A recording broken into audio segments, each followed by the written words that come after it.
It's just like when you got some coffee that's too black, which means it's too strong. What you do, you integrate it with cream.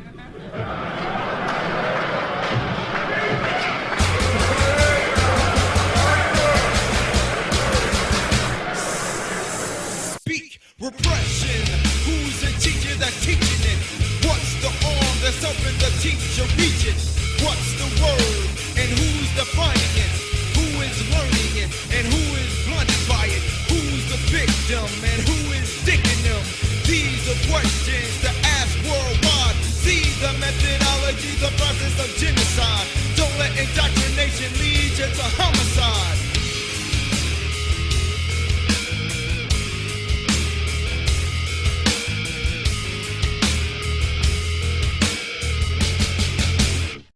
Alright, tonight is like a heavy one because we just got through watching this whole Kalief Browder thing. You know? Part one. And part one. Yeah, so like the emotions are kind of high. There's some anger. There's some heartfelt stuff going on. But nevertheless, we gotta talk about this because we black. We black. And it's like just watching what that dude went through, man. And we already know how the story ends. Like most of us already know that he committed suicide and the whole thing. But just watching the gradual steps and then also learning more about the background of his story, the foster kid piece and all that kind of stuff. Spoiler alert if you haven't seen it yet, you know. So we're talking about the Kalief Browder documentary produced in part by Jay-Z.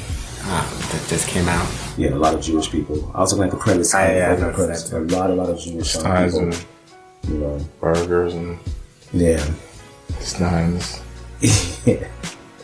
So, but nevertheless, Senna, you were saying before we started recording, you were saying that the Kalief Browder story is not the only story. You was going down that path. So why don't you elaborate on that piece?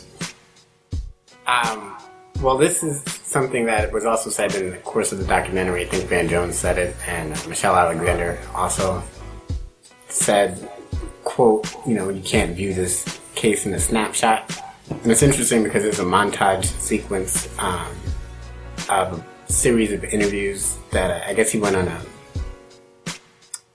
a media run back in 2014.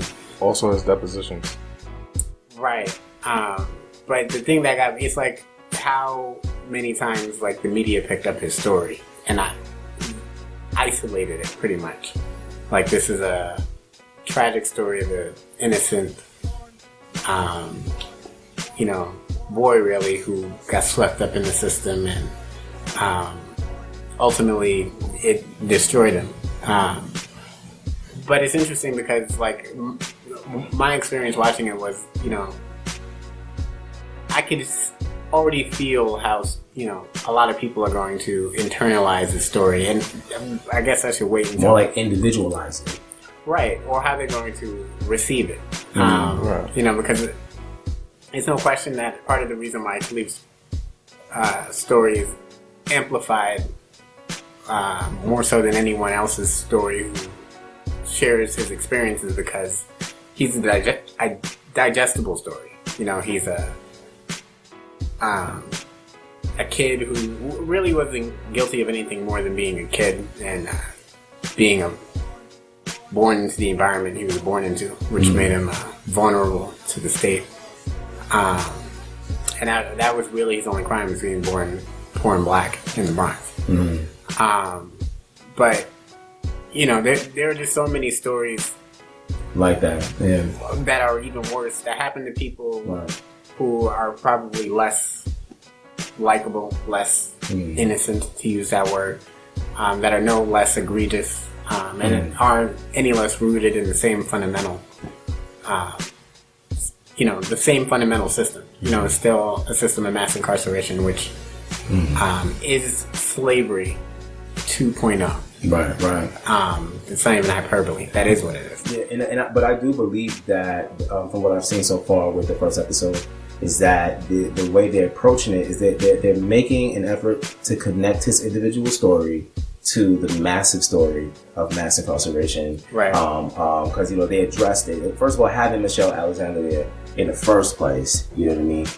The only other person is, you know, the sister's name from 13th, from Netflix. Ava DuVernay. Ava DuVernay, you know. My bad. Yeah. Maybe that's what you refer to as your day for that one, you know. But it's like, you know, if Michelle Alexander is sitting in that documentary, she's not trying to. Exactly. It's about mass incarceration. So they're doing what they can. Also, Van Jones, you know, that's right. Who's vocal about it too. You know, so they do what they can to connect his individual story to the larger, more massive story of mass incarceration to make that very point. Right. Like, don't walk away and think that this is an individual story.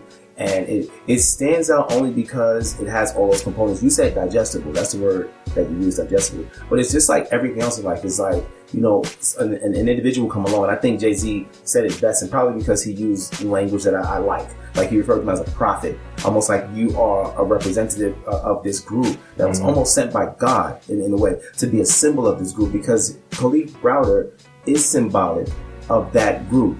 He is symbolic of that condition, you know, of someone, whether innocent or not, because Kalief Browder is not 100% an innocent man, and none of us are, right?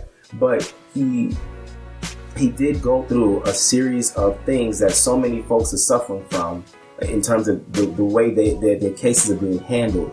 In the 13th documentary, they pointed out something that is just really astounding, that 92% of folks who have gone to jail have went to jail without a trial. You know what I mean? Which means that a good number of those people are probably in jail doing time for stuff they should not be in jail for, or however you want to phrase that. It's just to know that they went to jail without a trial. Well, the justice system is contingent upon your ability to access justice, and that is very directly related to your income. There's a reason why poor Black and Latino people go to jail for crimes that rich people will never, you know, they're in and out of the court system. Definitely. That's how it's constructed. You know, people say things like, "Oh, the system is broken and we need to fix it." That system is working. A broken system. Right. That's the system operating how it's been crime. constructed. Right. You know, the reason why defense attorneys have ridiculous caseloads is because they don't want public defenders. They don't want public defenders to be able to defend their clients, right? Because that decreases the revenue. That decreases revenue. That takes money out of people's pockets who are invested in inmates. And I remember saying this in a classroom once in law school. And I could see my teacher not really receiving what I'm saying, as if what I'm saying is objectionable. Not objectionable, but hypothetical, like theoretical. Oh, okay, gotcha. Because we went to a prison. We went to, I think it was Fulton County Jail. And I'm like, yeah, you know, it was interesting. I'm looking around the prison. And I'm like, well, what corporation makes money off of, the toothbrushes or the uniforms? Like, I'm looking around and I'm seeing an invisible hand of money. And I can see his resistance to that way of thinking. But I just find that interesting. I lost my train of thought. No, that's cool. That's cool. Yeah, because Kalief Browder is not, you know, the only one. You know that. What's sad about his story is that he's not the only one. Yeah. That's all right. What's sad about his story? A lot of people pled guilty to things they didn't do. Yeah, for a lesson, copping out. Some people committed suicide in prison before they got out. Yeah. Some of them got out and was like, man, I don't know what to do out here, and committed suicide like he did.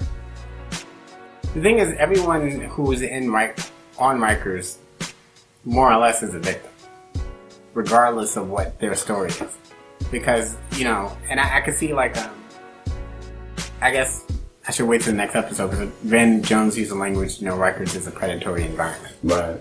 It kind of seems like that's what they're going to address next. Right. So I'm curious to see how they're going to address that, because again, with the individualization of his story, I know people are going to think, oh, that's so unfortunate. He's sent there around hardened criminals.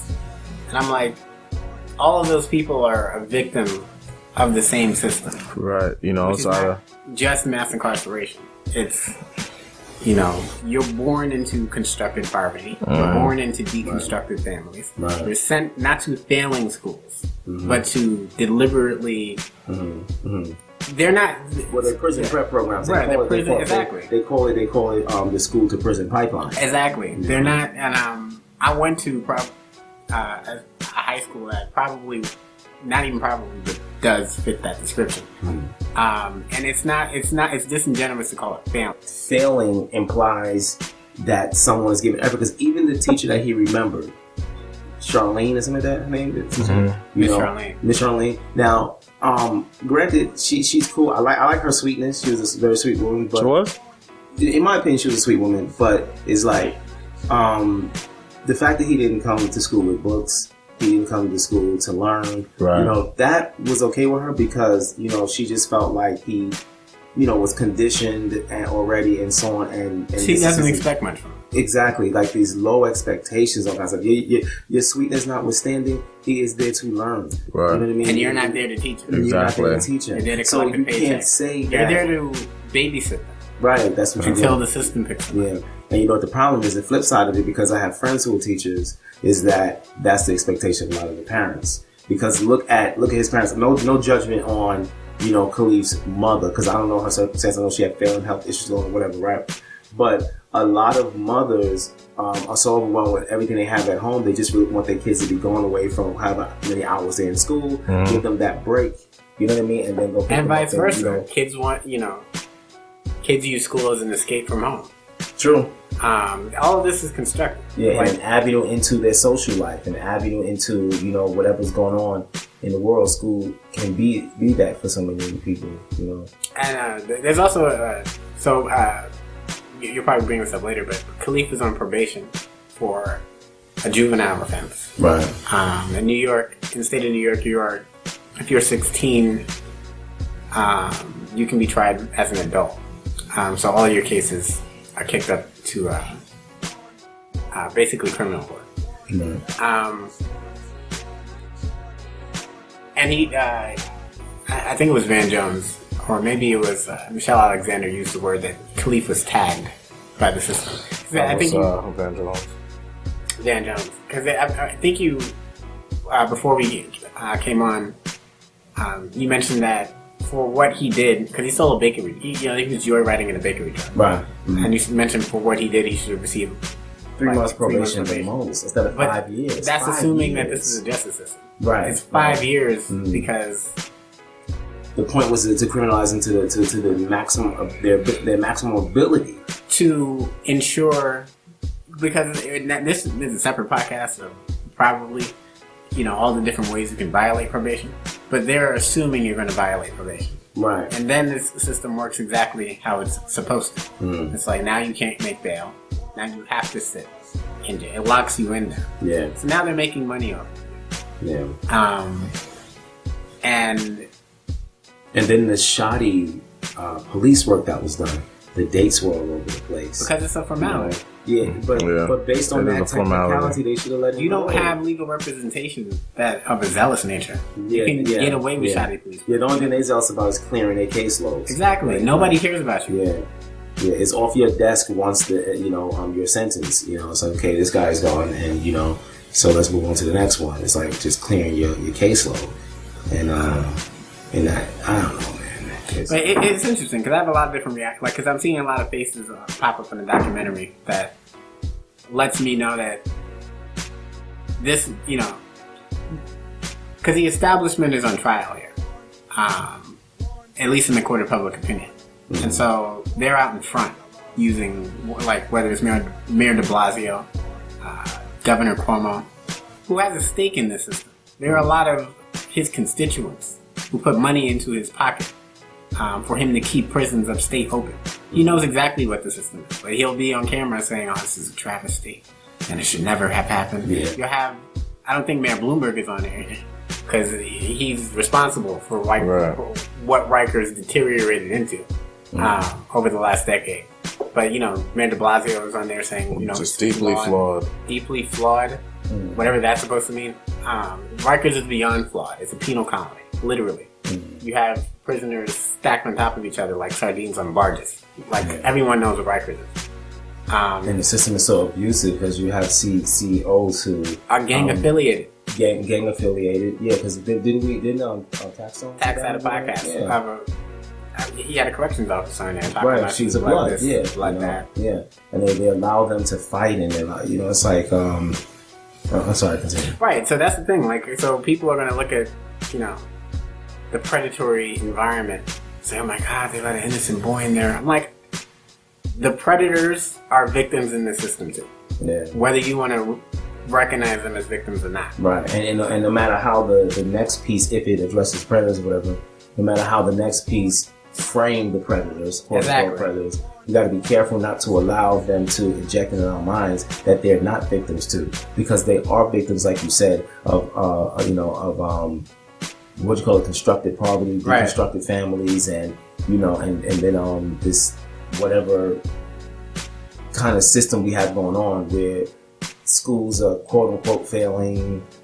You have, and then on top of that, like I like what Van Jones was saying when he said the net is getting broader.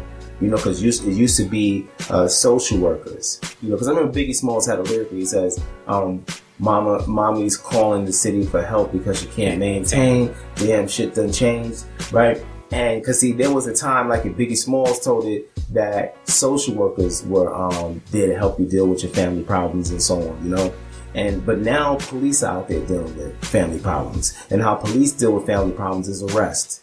That's how they deal with family problems. So I like what you're saying. Like the net is getting broader. So you have the school system. You have first of all, you have a condition of poverty. That was constructed, was manufactured, right? You have broken homes, families that actually under attack. You do have you had a drug crisis, a really bad crisis. I guess you still could say you have a drug crisis going on in certain communities and so on. You have all these elements working against that individual's ability to survive. All these huge elements, societal elements that are out of that individual's control, working against their ability to survive. You want to put a child out in that street and say, okay, survive in these circumstances. How does that street not produce 50 cents, or tax stones? How do these streets not produce individuals like that? So however they frame these guys when they begin to talk about predators, let's be careful not to go down the road that Hillary Clinton easily went down. Right. These are super predators. Well, she went down that road for a reason. Because she was paid to do so. Right. She was standing on one side of the argument, which is the side that was paying her. Right, exactly. That's the side she stood on, the incarceration side of the argument. And but I don't know. Which is interesting that because Van Jones had a breakdown when she lost the election. Yeah, he did. Yeah. On behalf of his wife, though. Let's be fair to him. On behalf of his lovely white wife, because he felt for her that she didn't get a chance to see, a white woman become president of the United States of America. But anyway, that's neither here nor there. Right. But let me just ask y'all this: like, what's the feeling that you walked away with after seeing that first episode? What's the feeling you walked away with? Because I have these heavy feelings. Hopelessness? That's so I can't articulate. And hopelessness is there too. It wasn't hopelessness. I wasn't hopeless. Like, a part of me was, because Kalief Browder was one of those stories that like really got to me. But at this point, I feel a certain callousness. Now, not about his story, but about how people are going to react to it. Because I'm beyond that at this point. It's not about mourning Kalief Browder individually. And it's not about, at the same time, it's not about even appealing to, because that's the thing, my whole response to it was this documentary is crafted much in the same way as 13 was, to appeal to trying to change how people think about mass incarceration and the kinds of people who are captured in the net of mass incarceration. Pretty much middle America. And I'm not about appealing.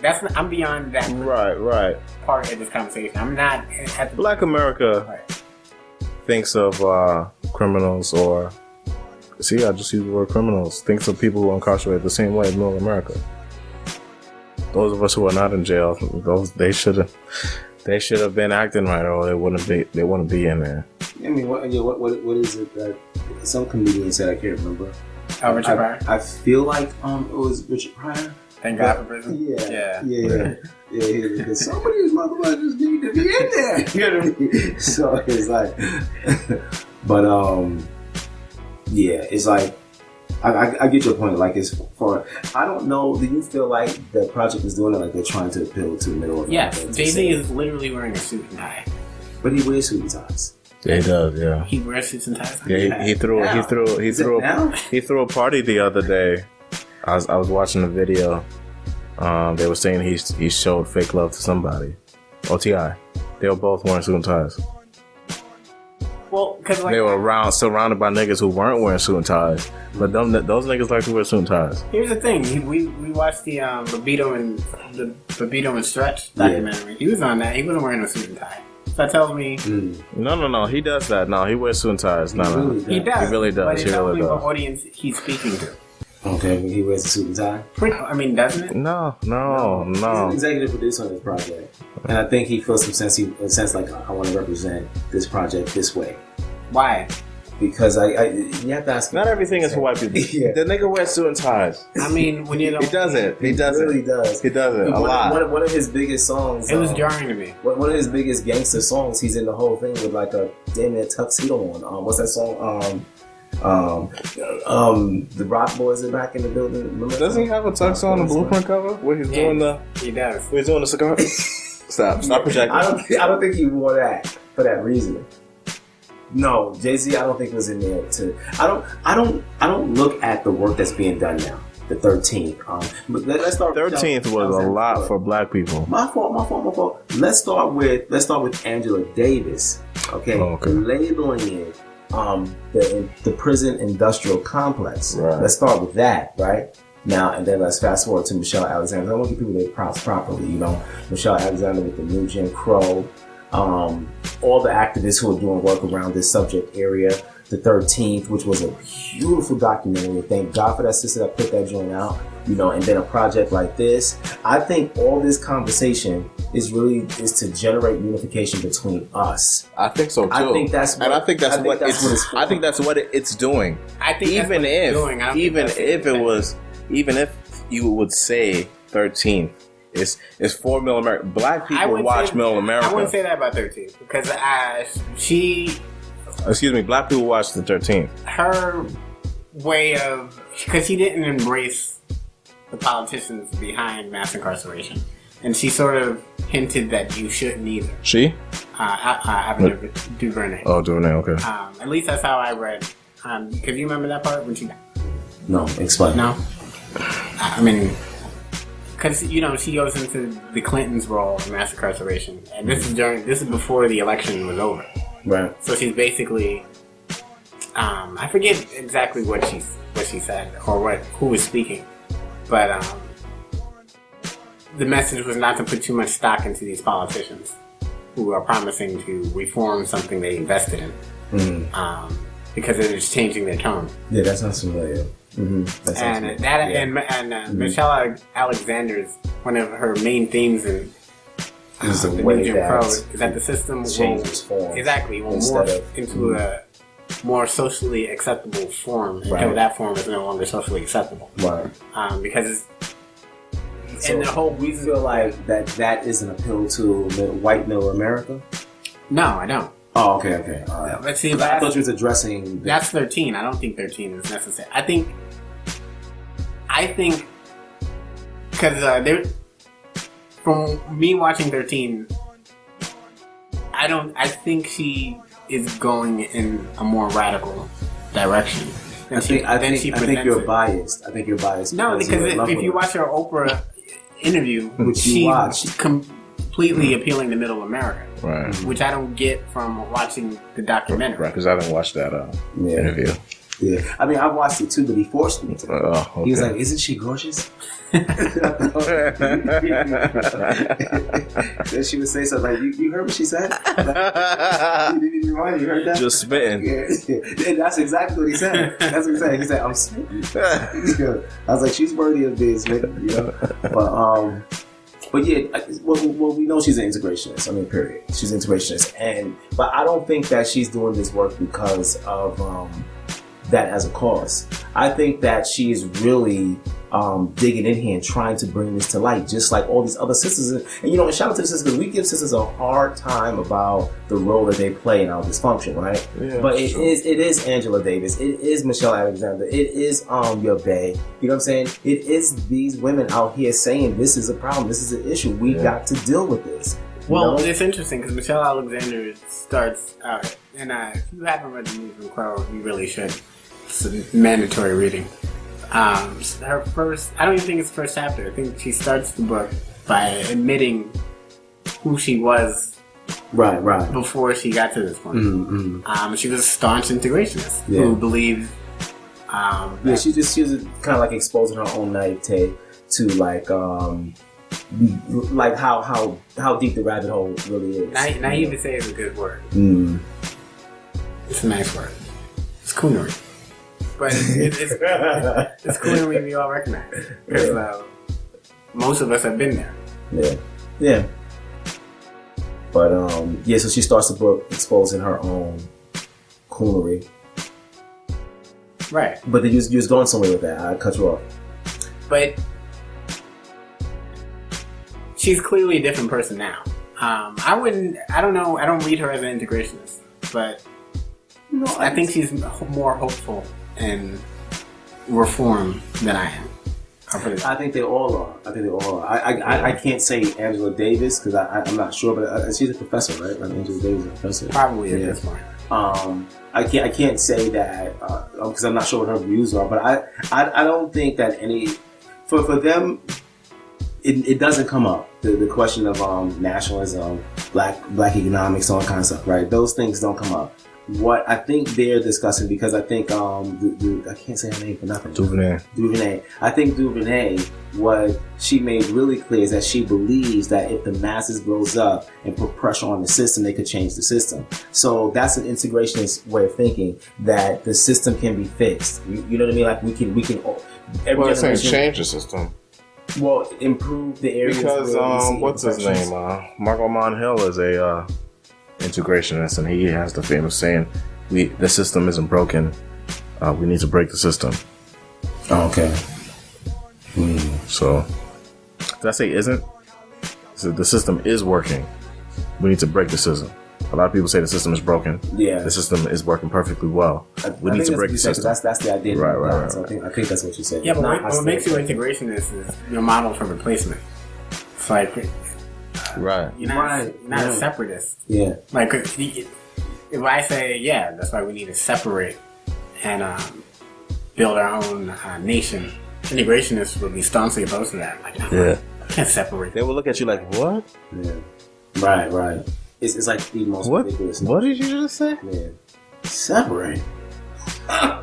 You said separate? I don't even think they would have a reaction like that to it. Their reaction would be confusion. What are you talking about? It's just something that they haven't even thought of and haven't heard anyone say. Black people separate. If we ever try to separate, you better be willing to defend whatever you're trying to build militantly from. Yeah, man. Because they will. They fucking them Indians up. What you talking about? Oh, Dakota? Yeah, they fucking them Indians up. Trump put that back in action. I wasn't even talking about that. I was like, defend it from these Negroes who will fight to end whatever it is you're trying to do. That's true. Yeah. Before you get to white power structure, you got to get through the loyal house niggas. House niggas out there in front. Some loyal dogs. Some loyal dogs. But we do have a long way to go in this struggle. That hopelessness that you're talking about, I kind of feel that, like, because there's nothing in my mind that screams solution. Right. You know, like, this is the solution right here. I do know we need to address our poverty problem. We talk about that through Black economics. We got to become more aggressive in this generation with addressing our poverty problems in our communities. You know, it's interesting. I had a thought about the Richard Pryor joke. I had a thought after watching this, like, part of the problem is we still appeal to the system for justice, and we need to stop doing that. It's like, if we're wronged in whatever way, we need to start looking internally and deal with our own issues, and not go to this government for a redress of our problems. What does Kalief Browder do? Stay inside? See, that's the thing. It's like, because I remember when I was coming from school, my ID was expired. Stop and frisk hadn't been abolished yet. I literally didn't leave the house until I had a job interview, and I asked somebody to borrow money so I could get my renewed license, because I knew that being outside the house, being stop and frisk without an ID is handcuffs. Yeah. Handcuffs. You don't have an ID? Oh, yes. And once you're in the system, you know, telling when you're going to get out. Yeah. Like, they have the right to detain you until you're properly identified. Some nonsense. You're state property if you're Black in America.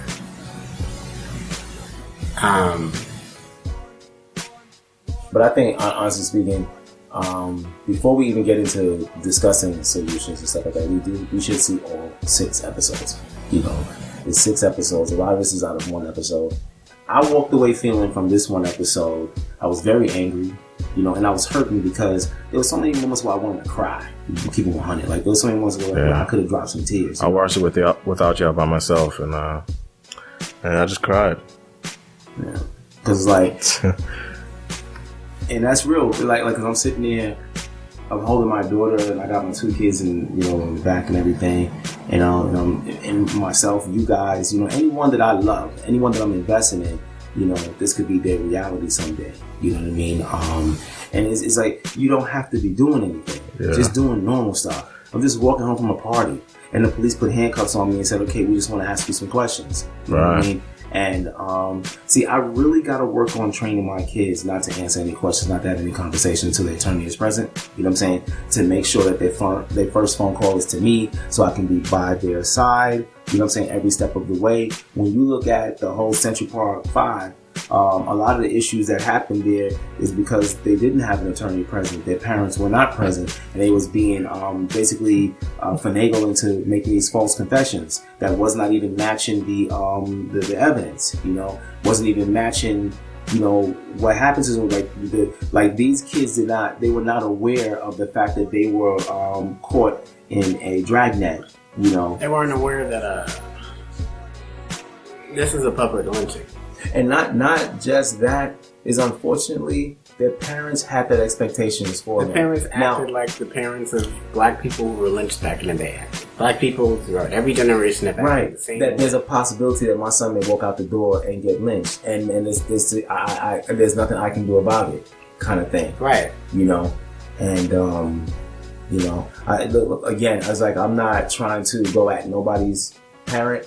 I'm not trying, you know, because it's like, that is the condition, and I think that's what these documentaries are trying to do. Yeah, man. It's like saying, we got to put the apparatus in place to do something about it. Like, we have to, because this is what's going on.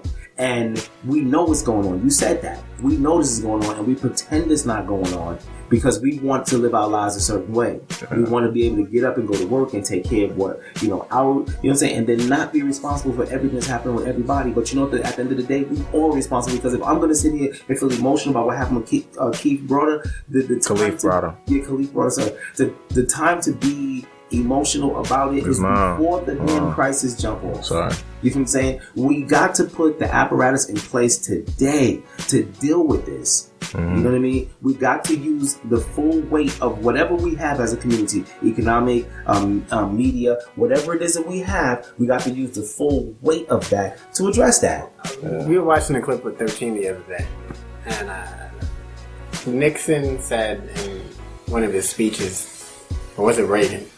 I can't remember if it was Reagan or Nixon, that they had to launch a total war on drugs. And it dawned on me that total war is an actual military term.